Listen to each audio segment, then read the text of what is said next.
ଆଜି ହେଉଛି ଚୈତ୍ର ମାସ ଚତୁର୍ଦ୍ଦଶୀ ଦିନ। ଆଜି ହେଉଛି ଶୁକ୍ରବାର। ଆଜି ହେଉଛି ଆମ ଜାତି ପୂଜା। ଏହି ଶାଳ ଗଛ ବଣ ମୂଳରେ ମା ଖମ୍ବେଶ୍ୱରୀଙ୍କୁ ଆମେ ପୂଜା କରିଥାଉ।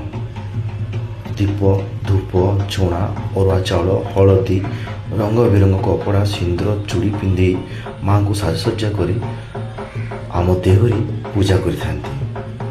ଆଜି ଦିନଟି ଆମ ପାଇଁ ବହୁତ ବଡ଼।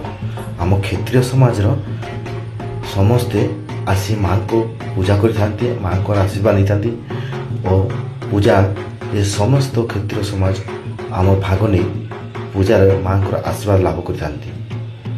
ଦେଖନ୍ତୁ, ମାଙ୍କୁ ପୂଜା କରାଯାଇଛି। ଧୂପ ନୈବେଦ୍ୟ କଳସରେ ନଡ଼ିଆ ବସି ମାଙ୍କୁ ଆହ୍ୱାନ କରି ପୂଜା କରାଯାଇଥାଏ।